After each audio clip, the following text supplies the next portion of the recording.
Hi, my name's Matt, and it's a pleasure to be joining you for the Asia Regional Consultation for Micah Global.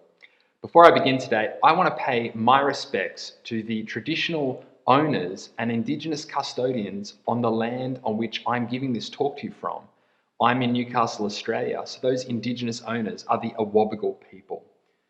In Australia, it's important that whenever we have an important meeting or gathering, we pay our respects to the traditional owners of the land and recognise their ongoing cultural ties, practices and relationship with the land, which sadly in Australia, they have experienced dispossession of for over 200 years. So I also extend my acknowledgement to any Indigenous leaders on this consultation talk listening in today and ask you to think about the lands on which you are sitting on, hearing this talk and participating in. Well, by way of brief introduction, together with my wife Brittany, we are missions and justice pastors at the Granary Church in Newcastle, Australia, where we also live by the beach with our 3 kids, Zipporah, Ezekiel and Harmony. I'm also the campaign director for Micah Australia, where our mission is to rally Australian Christians to speak up for the world's most poor, vulnerable and oppressed to our national political leaders. Every year at Micah Australia, we organise for pastors and Christians to hold over 150 direct face-to-face meetings with our national politicians to talk about Australia's policies on foreign aid, climate change, refugees and modern slavery. And around this core approach of ours, which is based on building direct relational advocacy connections with federal politicians, we also run online campaigns, events and trainings. Well, over the past 15 years that Micah has operated in Australia, we have helped to secure billions of dollars of increased investment in our foreign aid budget to help our neighbours. And we've advocated for the implementation and protection of key legislation and policy to support the world's poorest and most vulnerable through Australia's own foreign policy program. We've built a reputation with our nation's leaders and our media that means our voices, Micah's voice here in Australia, is respected in the halls of power. Most recently, through God's grace, through our End COVID for All campaign, we were able to build a coalition of organisations, influencers and advocates that actually went well beyond the church. We organised over 25,000 individuals to take part and over 200 organisations, including unions and businesses and universities and of course faith groups, to speak up about what Australia could and should do to help our most vulnerable neighbours face, respond and recover from the impacts of the coronavirus, both on their nation's health and health systems and on their economic well-being and livelihoods. Well, I'm glad to say that as of just last week in our federal budget, we learned that the End COVID for All campaign helped to deliver an additional $305 million of investment to help our Pacific neighbours and over $80 million to help neighbours in the Asia and Pacific area access more equitable pricing and easier to afford vaccines for the coronavirus when they do come out through the End COVID for All campaign. So we've been seeing some really incredible things here and God's strongly at work through the church. Well, today for the next 15 minutes, I've been asked to share with you a little snapshot into how we've achieved all of this through honing our approach to advocacy in a democratic context, like the one we have here in Australia. And to bring to life my presentation and some of the lessons and strategies we've learned and used at Micah, I'm going to base my talk off 3 of my favourite pictures from our last 3 years of advocacy. Each one has a story to tell and lessons that I can share with you about how we go about our work and plan moments that have real impact and deliver real political change here in Australia. Now, of course, before I begin, I want to acknowledge something that's incredibly obvious to me and no doubt will be to you, that the political context in Australia is far different to many of the contexts that you are operating in your own nation. Here in Australia, we enjoy a lot of democratic freedoms when it comes to being able to speak to our nation's leaders and to speak up in our media. We don't face fear of persecution, either for speaking up for issues of justice or for speaking up in the public as Christians. This is really different in some of the countries that you operate in. So I'm aware of that, but I still believe that in some of the lessons and examples that I share with you, hopefully you find some inspiring ideas or tips about how to bring together coalitions of activists and advocates and some of the strategies that you might be able to use to influence change in your context. So this first photo that I want to share with you is one of my all-time favorites. It was taken at our large annual gathering, Voices for Justice. It's a beautiful shot as you see our Prime Minister being introduced to a Pacific advocate accompanied by our own Micah Australia Executive Director. So every year we gather in Canberra for 4 days of intensive training and lobbying. We invite Christians from around the country to come to our nation's capital. They pay for this. They travel hundreds of kilometres. They receive 2 days of training on how to speak to a politician and what the issues are and what type of policies that we're asking for. And then they go into Parliament House, and Micah has arranged for them to have a number of meetings, both with their local representatives and other senators who represent the whole country. We do events while we're there, and we often do creative stunts on the front lawns of our Capitol building that really bring the media's attention to what we are doing. Every time we do this, we are able to meet with about 100 politicians. So it's a really impacting, intensive time of lobbying and advocacy. Well, in this photo, what you're seeing is a highlight from Voices for Justice 2019, where we focused on raising the needs of our Pacific brothers and sisters. And in fact, we were actually able to bring over 20 Pacific Islanders to Australia to join us side by side for these meetings. A highlight was actually being able to meet with the Prime Minister of Australia himself with these Pacific leaders. And in this photo, what you have is our Executive Director, Reverend Tim Costello, who is a very well-regarded Australian, accompanying in Ruthie, who is the leader of the Pacific Disability Forum and who was there speaking up for the needs of Pacific Islanders with disabilities. It's a beautiful shot as you see our Prime Minister being introduced to a Pacific advocate accompanied by our own Micah Australia Executive Director. Well, she was in the room with another 7 or 8 Pacific leaders. Some of them were heads of church from Pacific Island nations, the head of the Pacific Conference of Churches himself, Reverend James Bhagwan, women leaders were all there gathered to speak about their issues, their needs directly to our political leaders. And really the lesson here is a couple of things. By organising specific moments and gatherings at our nation's capital, I said we do this every single year, it creates a real moment where the combined power of prayer, of Christians being present together, of travelling long distance to meet with their politicians, really influences those leaders to accept meetings from us. And then when that door is open and we get the chance to talk with them because we've travelled all of that way, we have really trained and prepared our advocates well to deliver key political asks in really succinct ways so the politicians understand our message. And here in this photo, the reason why I love it is you see not just white Australians speaking up for the needs of our neighbours overseas, but actually going in shoulder to shoulder, side by side together to speak up for the vision of justice that we have for our region. It's a very effective way of conducting our advocacy, and Micah Australia has been running these Voices for Justice gatherings for about the last 10 years.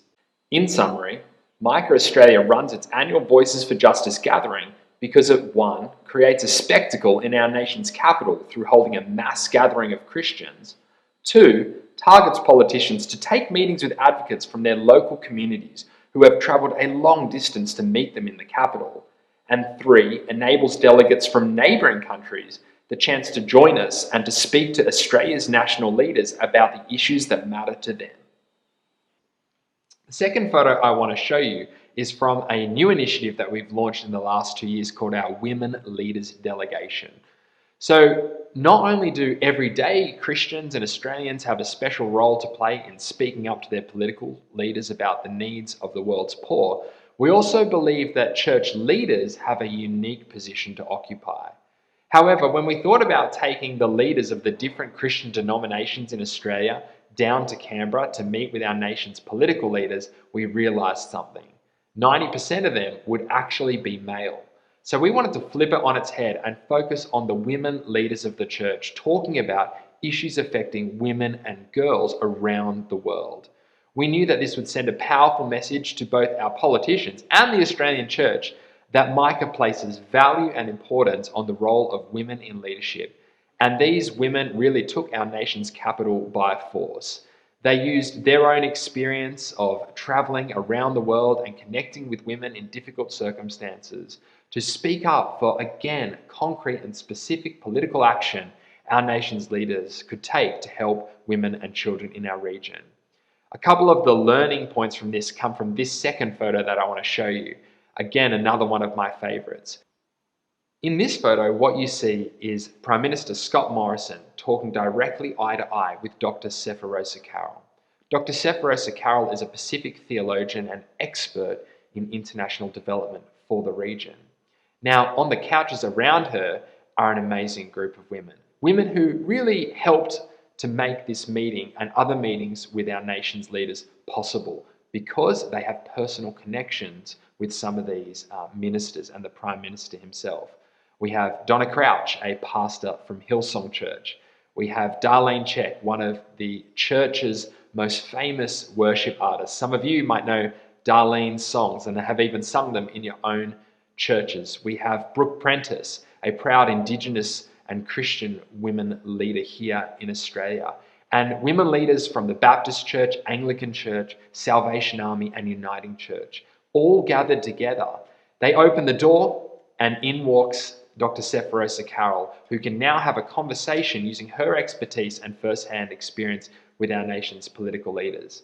These other women leaders know the Prime Minister, some of them on a first-name basis.